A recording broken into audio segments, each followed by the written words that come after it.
Greetings, wayward fans. Thank you all for watching. My name is Kripke, and I will be your guide as we dive into another episode analysis video. Now sit back, relax, and enjoy.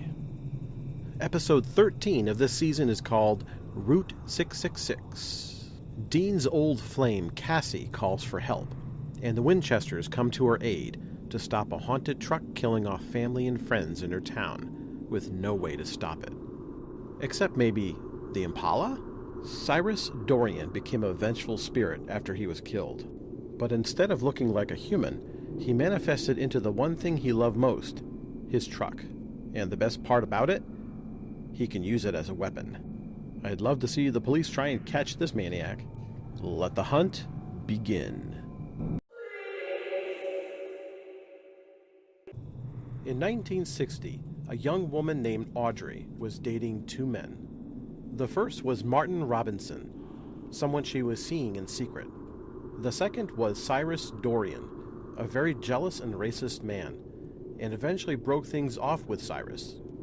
This enraged him when he found out who, and proceeded to burn down the church they were to be married in. All the members of the children's choir perished in the fire. As time went by, Cyrus confronted Martin with a bat and beat him severely. However, Martin managed to free himself, grabbed the bat away from Cyrus, and proceeded to beat him to death. With the help of his two friends, he disposed of Cyrus's body and the truck in the swamp. For over 40 years, Cyrus lay dormant in the swamp, until the day Harold Todd bulldozed the Dorian home inadvertently, awakening his spirit. This caused it to become vengeful and restless, now seeking revenge, using his phantom truck to kill those involved with his death.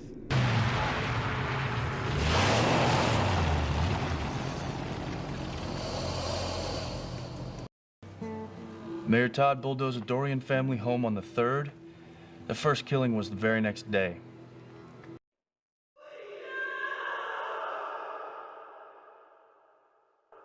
Cyrus Dorian was a vengeful ghost.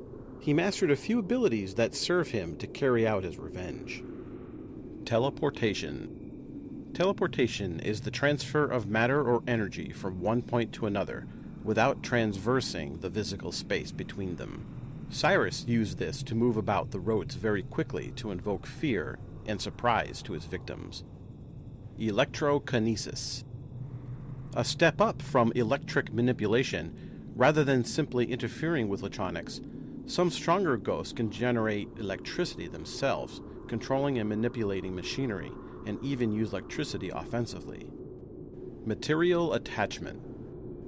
Ghosts could latch their essence to objects that have been very close to them in their life.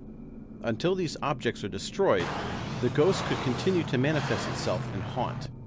Other ghosts could relocate the objects, allowing them to move around and away from their original haunting location. In his life, Cyrus poured so much of his spirit into his truck that when he returned, he appeared as an apparition of his truck. He used this to kill by running his victims down or off the road. In case you were unfortunate enough to run into a similar spirit, this is how the Winchesters put him to rest. All right, Dana. This better be good. Where are you? In the middle of nowhere with a killer truck on my ass. Once Cyrus dispatched the original 4 who were responsible for his death, he set his sights on Cassie and her mother. Sam and Dean dragged the truck out from the swamp and found Cyrus's rotting corpse inside. They proceeded to salt and burn his bones, but to no avail. To give Sam time, Dean jumped into his Impala to lure the truck away.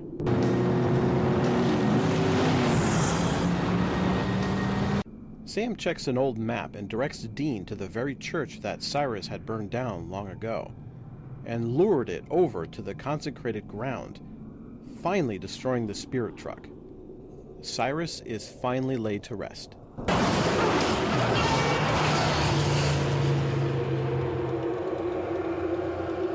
Church ground is hallowed ground, whether the church is still there or not. Evil spirits cross over hallowed ground.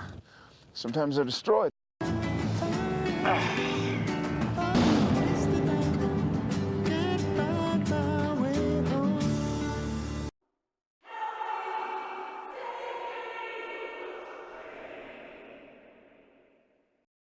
This is the analysis and reveal, where I put the episode under a microscope for your entertainment and knowledge.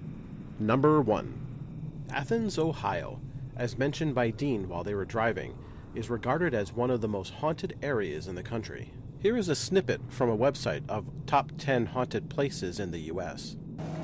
Dad and I were working a job in Athens, Ohio. She was finishing up college. We went out for a couple of weeks. Number 2.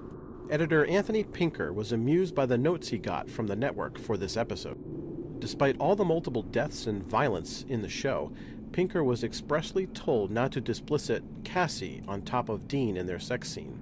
True to the rebellious nature of the Supernatural cast and crew, they did exactly that.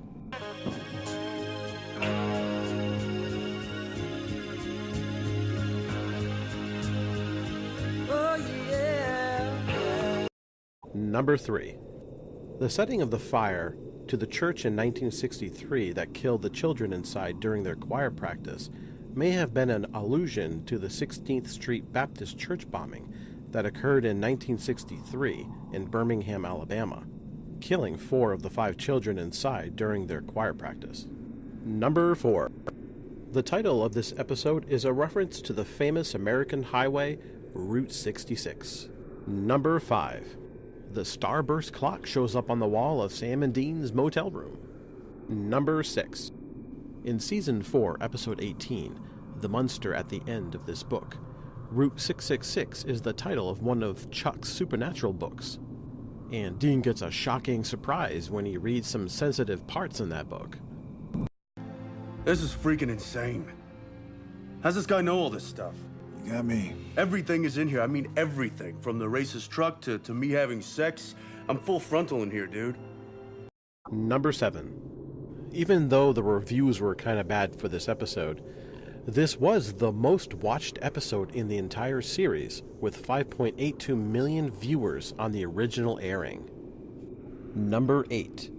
The original pitch for this episode was based on the idea of it being a 42-minute car chase. However, budget and the logistics of filming the episode forced the premise to be rethought. Number 9. In Season 5, Episode 4, titled The End. In the alternative 2014 apocalyptic future portrayed in this episode, if you look on the left side, the movie theater, you can see that the movie of Route 666 is showing there, or at least was. That book must have got really popular.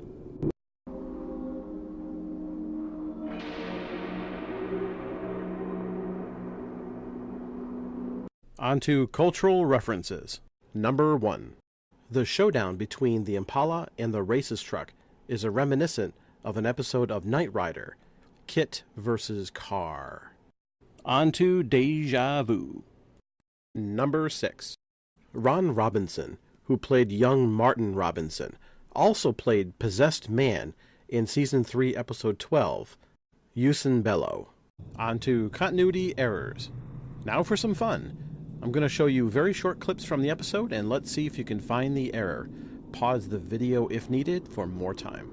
Number 1.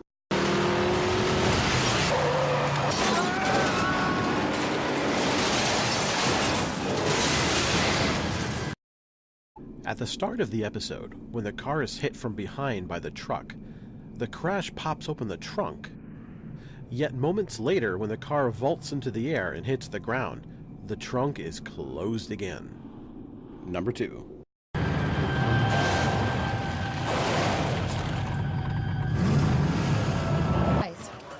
Clayton, my father, Jimmy. What is it exactly you want me to do? Doesn't point to foul play. Mayor. At the start of the episode, the car that crashes after being hit by the Phantom truck. The car appears to be a Ford. Later on, when police are looking at the wreckage, the vehicle appears to be a different car, perhaps a Chrysler or Dodge. Number 3. It's important. I have to know exactly where you are. Decatur Road, about 2 miles off the highway. Okay, headed east? Yes! A sign for Decatur Road is shown and mentioned by Dean, about 2 miles off the highway, but there is no Decatur Road in Missouri in real life. There does appear to be a Decatur Street. Number 4. Exactly 7/10, Dean. 7/10.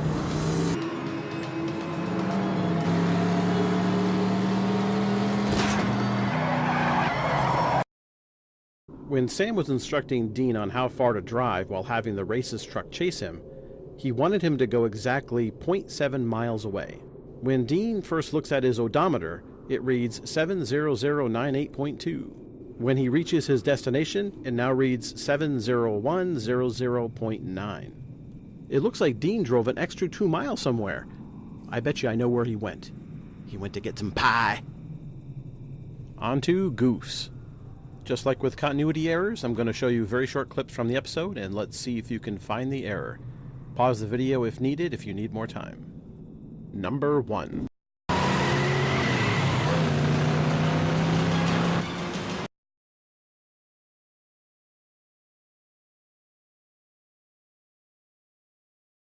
When the monster truck is chasing Cassie's dad in the opening, at one point you see about 3 people standing in the back of the truck bed, which appears to be camera operators. Now let's tally up the total kills done by the Phantom Truck.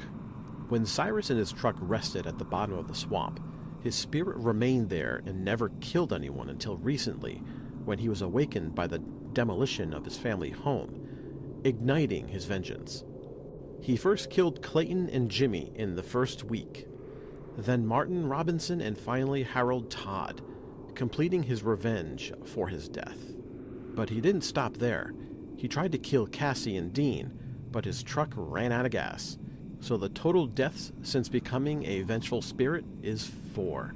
It looks like he will never make the Monster Truck Hall of Fame. If anyone would like to know more about haunted possessions or haunted attachments, check out the links in the description below.